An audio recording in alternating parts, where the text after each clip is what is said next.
And we're back. We have Rob Gray. Rob, thank you for coming on. For people that don't know who you are, can you give us a little intro on yourself? Yeah, so I'm a professor at Arizona State University.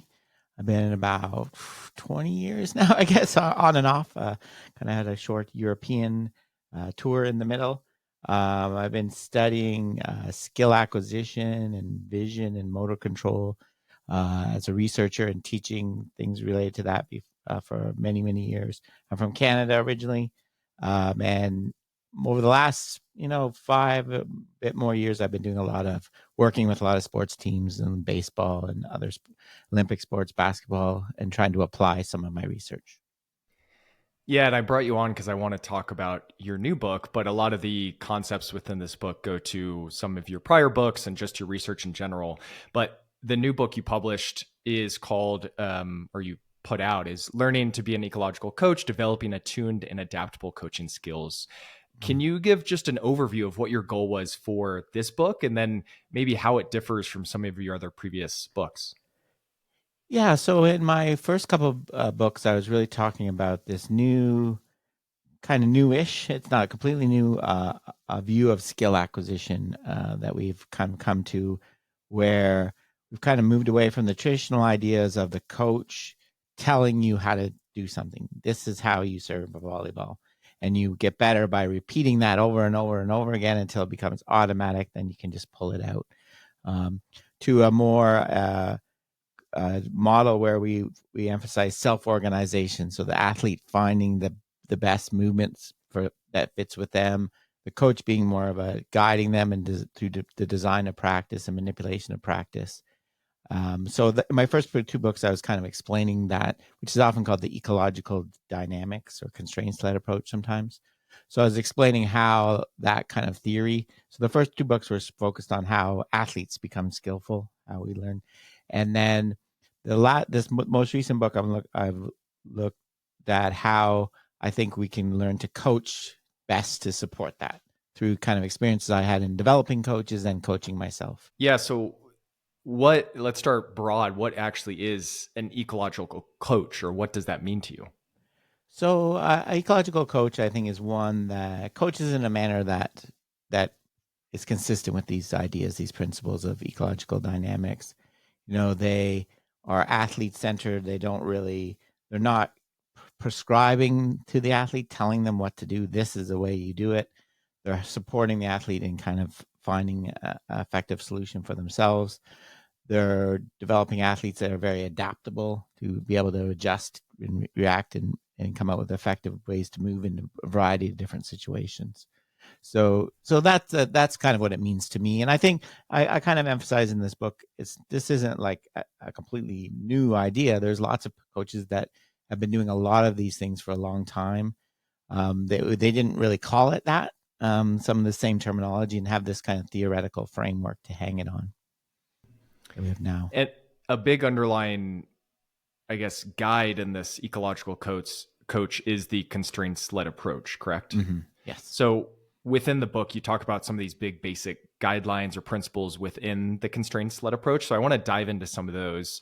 I think there Okay. was four that I pulled out. The first one is be as specific as possible in defining the problem. Can you elaborate on what that means and what that looks like?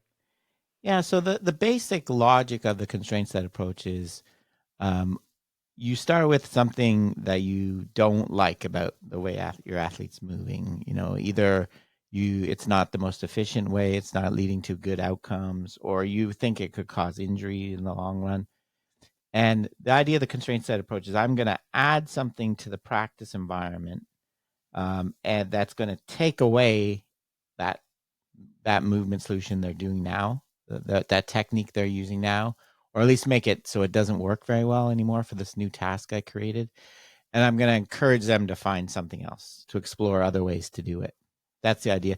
The reason we call it a constraint is it's taking away something for to kind of encourage you to find something new. Yeah. So we have a variety of coaches that listen to this podcast and rehab professionals, but in both those contexts, the goal is to provide an appropriate stimulus for an outcome Mm-hmm. or a new motor skill or whatever it is. So I think this has a lot of carryover to all of our audience. But a question that I have is, what is the difference between just verbally providing a constraint versus external constraints or other ways to limit their options?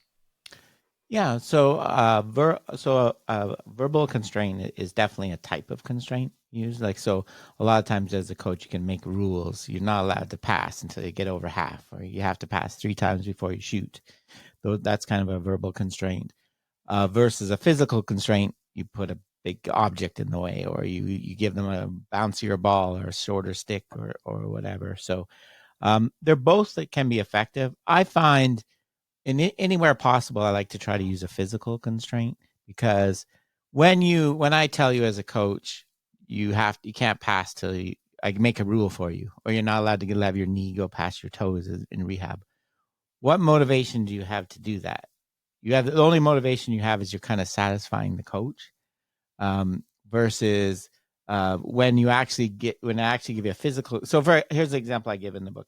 Imagine I was coaching basketball and I told the players, I want you to all shoot hot shots with a really high arc on it. So you have to shoot really high arcing shots. What motivation would they have to do it just to satisfy me? Versus that's a verbal constraint. Versus if I used a physical constraint where I gave everybody on the defense a tennis racket that they're allowed to block shots with, right? So that's actually motivating you to do the same thing, a high arcing shot, because you need to get it over the tennis rackets, right? You're not doing it because you're satisfying me as a coach. You're doing it to actually achieve baskets, right? So I find those more effective wherever possible. It's not always possible. So rule ones are still useful. So that initial guideline within the CLA or the constraints-led approach, be as specific as possible in defining the problem. Mm-hmm. Again, what exactly does that mean and look like? Yeah. So one of the things I've found myself in doing this, and the is that you'll design something, and often it won't work because the athletes will take shortcuts so to do something. So for one example I give in the book is when you're trying to have a team that you want to pass the ball more, whether it's soccer, basketball, any team sport. If you just use that, you want them to pass the ball more, and you create a rule, you have to pass 3 times before you shoot. You often see kids, they'll stand at the top of the court, and just 1, 2, 3, right? They'll make quick passes to satisfy your rule, and then they'll go play, right? That's not what you didn't define what type of pass you were looking for, right? You don't want just any type of pass.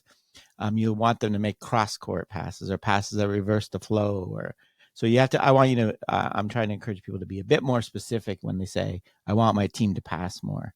What do you mean by that? What kind of pass? And that helps you design a constraint that will actually get to that point better.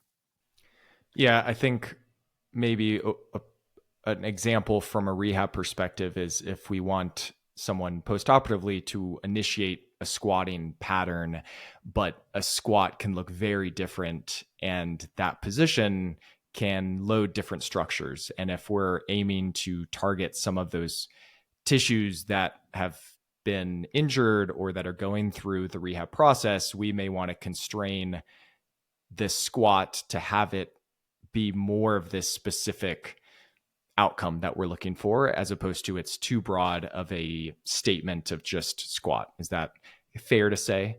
Yeah, yeah. I Yeah. think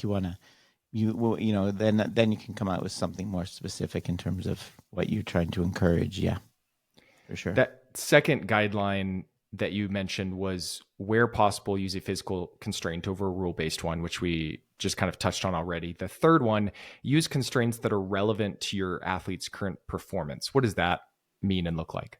Yeah, so I think it really helps. I try to connect. Always try to connect something to the game or competition or something they're struggling with. So if you say, I'm going to give you a constraint that makes you, do whatever, pass more, and they don't feel that that's a issue for them, then they're going to be less motivated. Another thing we're really trying to encourage in this is kind of in this kind of approach is autonomy. The athlete or the person taking some ownership of their skill development. So if they have something they're really struggling with, and then you can connect that immediately to some constraint or practice design. I think it's all the more motivating for them to kind of it really gives them motivation to try to do the practice activity. And then this fourth one, which can, I think, has overlap to the others, but think in terms of designing constraints that encourage interactions between the athlete and their environment, not just techniques. Does that go back to this autonomy and this salience to the importance of the task?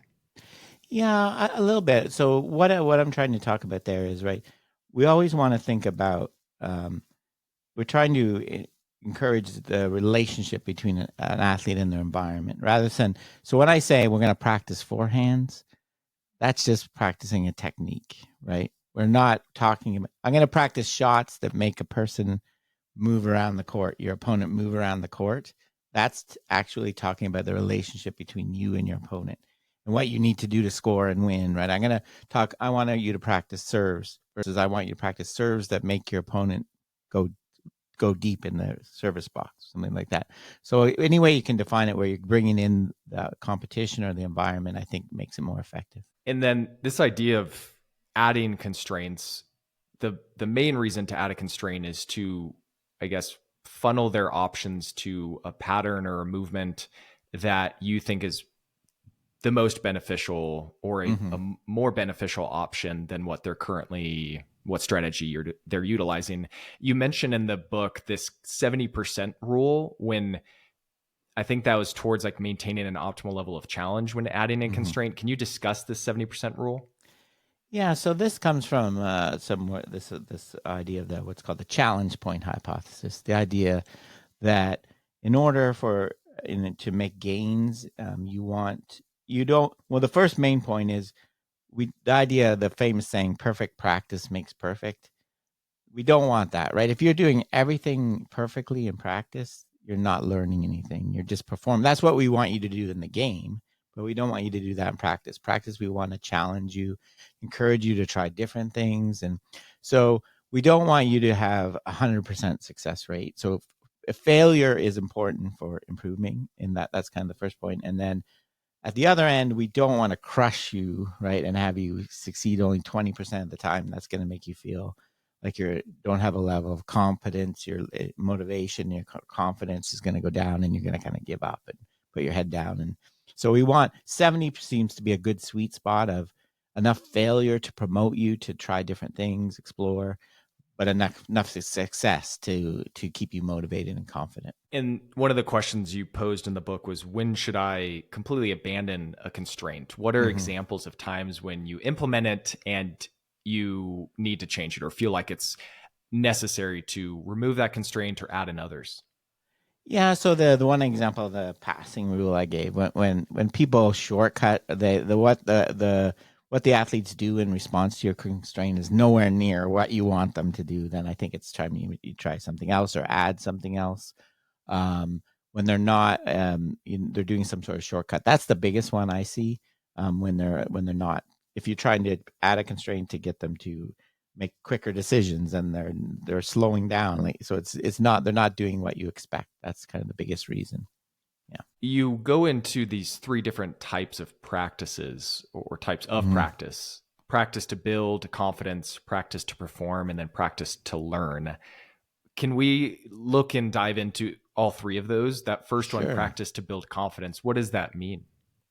Yeah, so one of the things I've noticed, so the last couple of years, and this year too, so I work with the Boston Red Sox previously. Now I'm working with the Chicago Cubs. So I work with professional baseball players, and I noticed, right, in practice, like especially they're practicing, they play the whole year round pretty much.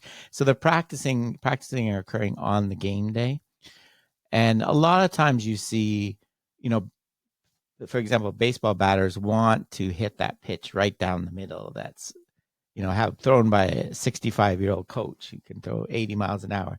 They don't want to practice against a 99-mile-an-hour pitcher that throws really crazy pitches like they're going to face in the game, right?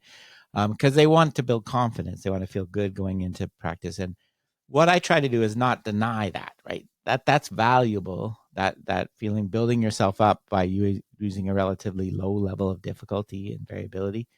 The problem is I don't want to do all that all day, right? If we want you to develop get better overall, your talent level, right? We need to challenge you too. You need to get to do some things that are going to be difficult, make you fail. So the building confidence is kind of practice really, kind of really low, relatively low in difficulty and variability. So you have a very high success rate, much higher than that 70% rule. So it kind of makes you feel really good. So I kind of like to do that right before you go into the game, right?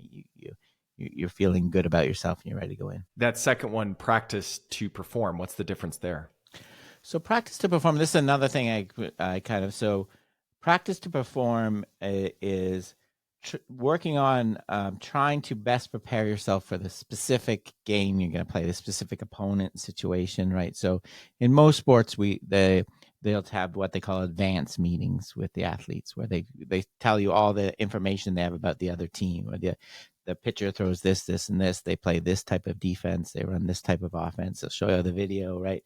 And so I think we want to give players time to implement, practice how they're going to attack that specific opponent, right? So it's not talking about kind of general learning and developing skills. We're talking about focusing on, okay, this basketball team likes to shoot a lot of 3-pointers. So we're really going to focus on closing out on threes and getting everybody. So let's practice that. This pitcher likes to throw the ball down the strike zone. Let's make him get the ball up. Let's practice doing those specific approaches. So that's what I mean by prepared to perform. So we're not so much focusing on you developing something new or learning something, but implementing a game plan for another specific opponent.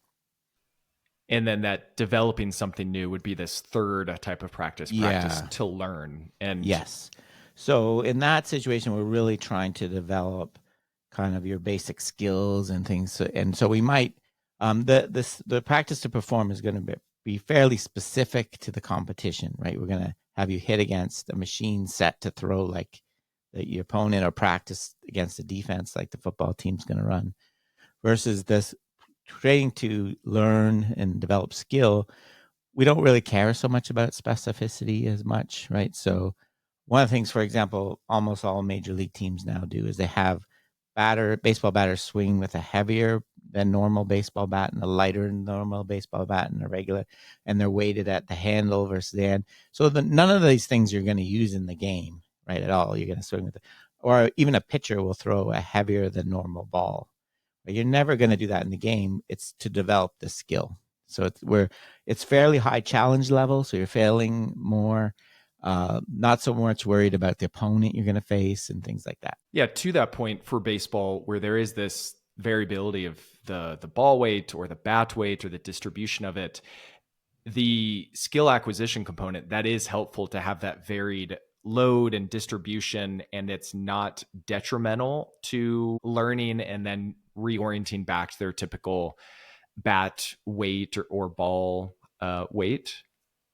Yeah, I really believe so. The idea, and this is really kind of a central idea in the ecological approach, is that being skillful is essentially problem solving. It's finding a movement pattern that's going to work given the set of constraints you're in, which are always changing, right? So what kind of muscle contractions and shoulder rotations you make to throw a ball in the first inning when you're all fresh and rested versus the ninth inning where you're tired and fatigued are going to be very, very different, right? So you in order to be a successful athlete, you have to adapt to all these constraints: your opponent, the weather, the fatigue, your internal fatigue. And so learning to be able to do that, being adaptable, is a really useful skill. So in giving you a different ball and a different bat weight, we're getting you to adapt to a different kind of constraint. So learning to find a solution based on the set of constraints you face is what we're trying to encourage. Your work with these professional baseball organizations, does your model or view or outlook on that elite performance, would that change versus you're now working with your son's elementary school team that's just starting the process of learning baseball? What things would be similar and what potentially would change in those two contexts? Yeah, so I think the same general principles apply to me, the same use of constraints and things. It's just the main difference I see is we're getting much more and more specific of the things we want to work on. So when I work with I coach my stepson's flag football team, we're working on things like catching, learning how to catch and secure the ball versus a major league baseball player working on hitting high fastballs that are outside. So a very specific a weakness they might have. So it's getting more and more specific. Um, so kind of we're encouraging kind of more refinement of, so they've already kind of developed a swing at that point. We're working on refining it and then being adapted versus a kid that's probably hasn't really developed the basic the movement solution for catching a ball yet. So we're kind of, so it's the same kind of logic I kind of use, but they're, obviously different goals and gets more and more specific at higher levels. Yeah, and then the just a younger athlete, the skills and the things that they need to learn is just so much more broad and Mm-hmm. varied. Does that open up less constraints, and is it even more exploration? What would change there if a younger individual or someone just learning a sport, is there even kind of more experimentation, or does anything open up even more? I think so. I think there's a lot more, a broader range of things you can use. Change the number of players, size of the field. You have to catch with one hand or whatever. There's a lot of different crazy things creative things you could do, because you're just trying to get them to explore more broadly the possible ways they can catch versus with a higher level athlete, you're kind of very, much more narrow around a specific thing. And you have to kind of worry about, you don't want to, I want you to improve this, but not change how well you do with this other thing. So you kind of have to make much smaller adjustment. You, I think, in multiple parts of the book, touched on the reality of if you're practicing as a coach in this kind of model, that some of the players' parents Mm-hmm. are going to be a little bit more judgmental or questioning. Can you touch on like what that type of scenario is and what the parents may be perceiving you aren't doing? Yeah. So I think so. For example, I play a lot of fun games. Like I did one this year where I had, I was we weren't doing so well with free throws in our basketball league, and free throws are a really boring thing to practice. So I made a game out of it. I had a bunch of different things. I had a thing where players could yell at each other and try to distract each other, and all this kind of. So when parents watch this from the sideline, it looks like complete chaos. And also, I'm not so they it looks kind of, so I think the things they're looking for is one, for me to step in and say no. In order to do a free throw, you need to get your elbow up, whereas I'm not really going to do that very much. I'm really kind of reducing the number of technical kind of focus instructions. I might give a little cue, imagine, try to work on your follow through, but for the most part I'm adding the constraints or trying to encourage what I want. I might give them a heavier ball, for example, to get them to get their elbow up because they need to do that to get the ball to go to the basket. So I think they're looking for that, and they're looking for a bit more order. Like, so the things I don't like things, kids waiting in line to dribble around cones or waiting in line to do passing drills. They want to see that. That, to me, that looks good to them. Like, for example, one thing is when kids work on the weave in basketball. So they run up and down the court passing the ball back and forth against no defense, right? I don't really see a lot of value in that, right?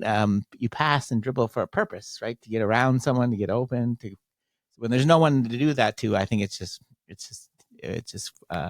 doesn't have a lot of value. So, but the parents, it looks great. Like every pass is successful and stuff. So I think that's the thing they're looking for. And I think in the book, I think in next year, next time I coach, I'm going to try giving a this is the way I coach and why to the kind of presentation to the parents before the start, just to kind of that I'm not just standing there. I'm not coaching when I'm standing, not saying anything. I am no. There's a method to my madness.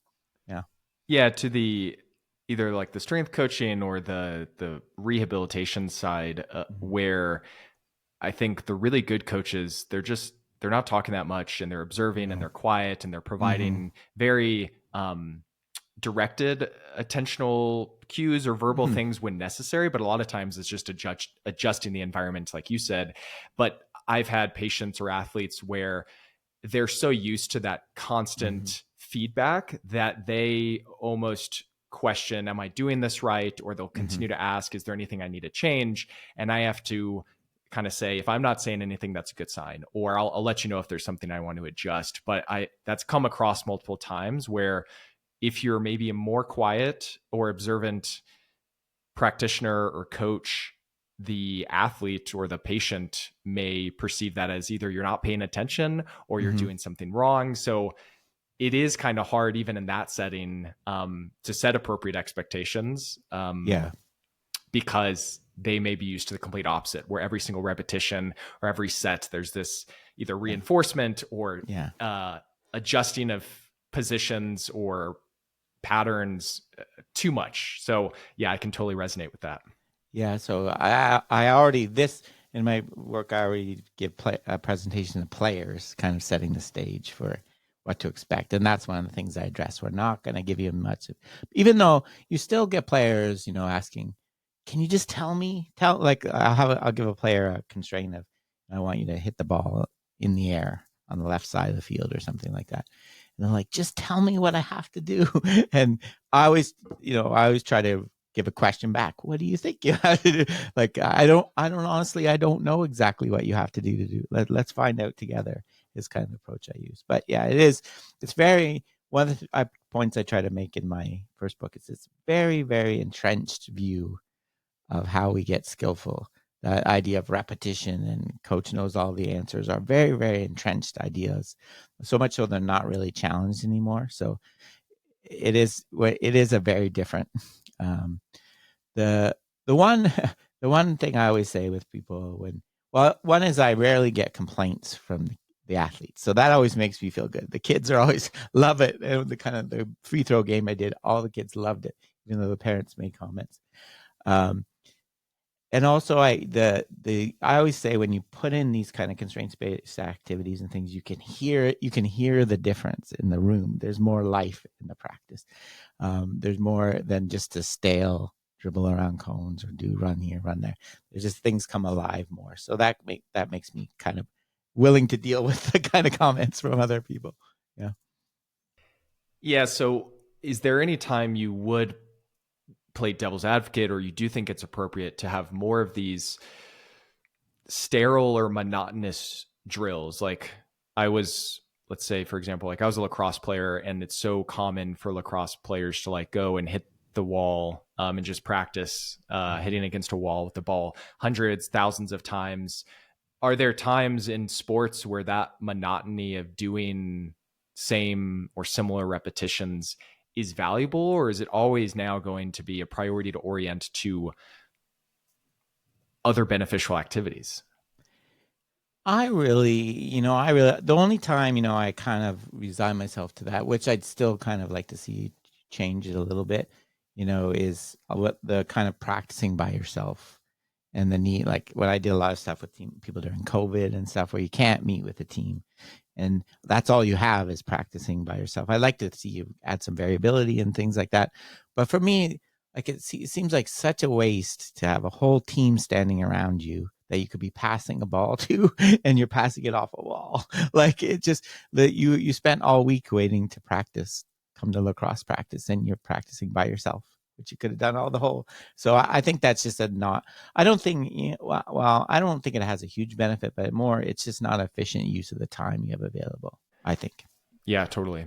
The the big things we've covered already has been this idea of essentially athletes need more autonomy over their practices and their learning, and the feedback that they get, a lot of it's beneficial from just the constraints to allow them to find other strategies, and sometimes Mm-hmm. it's beneficial to have some verbal feedback, but a lot of times it's creating the environmental constraints, whatever that may look like.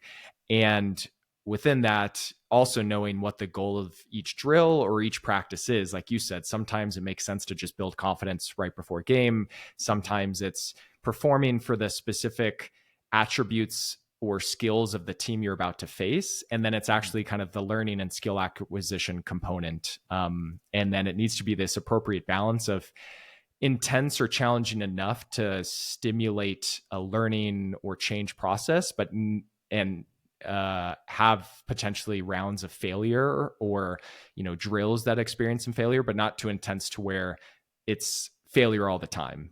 Mm-hmm. Is that kind of a good summary for at least the things we've covered so far? Yeah, I think so. I think I would like, so for me, this connects really well with the ideas. The main takeaways I have from Anders Ericsson's work, the deliberate practice, which kind of got very distorted into the 10,000 hour rule. But the main message I take from his work is you have to be purposeful with your practice, right? What am I trying to achieve with this drill, this session, this day, right? There's nothing wrong with saying I just want to feel good and build confidence, but recognize that's what you're doing, right? I'm a runner. I do a lot of trail running, and I admit a lot of the running I do is unpurpose. I run just because I run at a pace that just feels good, right? Instead of pushing myself or going way below my pace to rest and recover. I just feel so it's not very purposeful or focused, but I'm not really trying to become elite. So that's a bit different. But I think we do a lot of, I think really giving your practice a purpose, asking, why am I doing this, is really kind of the first step, being deliberate. Yeah. What other things that is just so common in the coaching or skill acquisition or learning world that are just these really common mistakes and things that we haven't touched on that you think would be beneficial to at least highlight? The one thing I always say is that low for me when I work, lowest hanging fruit is variability of practice, right? There's tons of research showing it has so many benefits. So if you want to do a really kind of rote drill where you're just hitting it, you're practicing tennis by hitting it to a kid and they're just hitting it back to you, change the angle you hit it from, change the speed, change the bounce, add a little bit of variation. They'll get so much value out of that instead of doing the same one every time, right? Doing the same conditions. So that's the first one. First kind of thing. I really, any kind of way you can make it give consequences to, if you miss or you make a bad pass, you want there to be kind of consequences that the athlete experiences. Not yet you yelling at them, but someone's there to take it away from them, or creates a scoring opportunity for the other team. You don't get that when you practice by yourself or against a cone or something like that. So that's a big one as well. Yeah, so variability of the activity or the Yeah. strategies to accomplish that activity, and then maybe immediate feedback on whether that strategy is beneficial or not. So if it's not done within the boundaries that you deem as beneficial, creating some type of consequence, like you said, for them Yeah. to pick up on that and have that immediate feedback. Mm-hmm. Yeah. Yeah, for sure. Is there anything else, Rob, that you want to touch on within the book, or for therapists or coaches that are trying to implement some of these constraint-led approach or ecological coach, that you think, I want this to be some big takeaways for some people just starting to dive into this? Yeah, so I've done a little bit of writing and things about physical therapy and things. I'll focus on that. I think that has a lot of. I think this is a very good approach to that as well, as opposed, because from everything I understand, see, like, when you get injured, you have a major injury, you're essentially you're forever changed as an athlete. You can't go back. I think physical therapy focuses too much on going back, right? Let's get you back to being able to what you do. And I have a relative that was in severely injured in a motorcycle accident, and I watched him go through. And he was so frustrated because all physical therapy seemed to be focusing on showing him what he can't do anymore, rather than let's explore our new body. Let's explore what we have now. And I think through that you'll gain some strength back, and you'll be able to do more things closer to what you used to be able to do.